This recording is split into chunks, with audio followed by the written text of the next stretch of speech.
초등학교 때까지 반에서 1, 2등을 하던 모범 여학생이 중학교에 간 뒤에 한순간의 실수로 소년원에 가게 됐습니다. 그 여학생은 자신의 실수가 얼마나 큰 결과를 가지고 올지 몰랐고 그 부모님도 충격에 빠졌습니다. 대체 그 여학생에게 무슨 일이 있었던 걸까요? 사건을 진행하다 보면 미성년자들이 범행을 저지르게 돼서 경찰 조사나 검찰 조사를 받게 되는 경우를 많이 접하게 됩니다. 형법에서는 만 19세 미만인 사람이 범죄를 저지른 경우에 그 사람을 소년범이라고 합니다.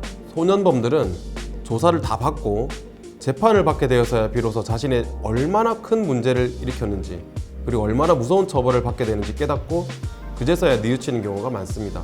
또 만 10세 이상 14세 미만의 소년범들을 촉법소년이라고 하는데 촉법소년이라고 하더라도 보호처분을 받아서 소년원으로 가게 될 수 있습니다. 그리고 그런 보호처분은 수사 기록으로 다 남아있기 때문에 평생 꼬리표처럼 따라다닐 수 있습니다. 그런데도 촉법소년들은 마치 아무런 처벌을 받지 않는 것처럼 잘못 오해하고 있는 경우가 많습니다. 사례를 하나 들어서 설명드리겠습니다. 제가 경험했던 사례 중에 초등학교 때까지 모범생으로 반에서 1, 2등을 하던 여학생이 중학교에 가서 범죄에 가담하게 된 사건이 있었습니다. 그 여학생은 중학교 입학한 후에 같은 반 일진을 좋아하게 됐었습니다. 그 일진은 그 여학생이 자기를 좋아하는 걸 알고 계속 접근을 했고요. 그런데 그 일진이 어느 날 그 여학생에게 오토바이를 한번 태워주겠다라고 하니까 그 여학생은 자기가 좋아하는 일진이 오토바이를 태워준다고 하니 별 문제가 있을 거라 생각을 하진 않고 오토바이를 타게 된 겁니다. 그런데 그 일진이 오토바이를 타고 가다가 자기 다른 친구들이랑 합류하게 되었고 같이 단체로 오토바이를 타고 가다가 그 일진들끼리는 술도 마시게 된 겁니다.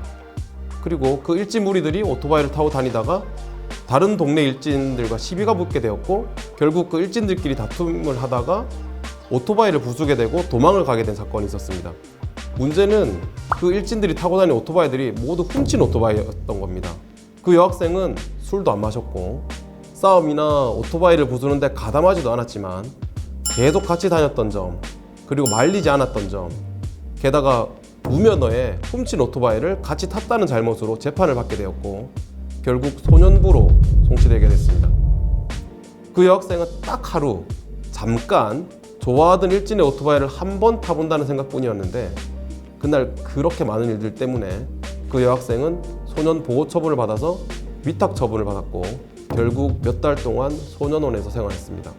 그 여학생은 재판을 받으면서 옆에서 지켜보고 가만히 있었지만 자신의 그런 행동들이 얼마나 크게 문제가 되는지 알게 되었고 그제서야 후회를 하게 됐습니다. 정말 안타까운 사건이죠. 사실 이런 문제는 청소년들이 법을 잘 모르고 우리나라 형법에 대한 지식이 많이 없기 때문입니다.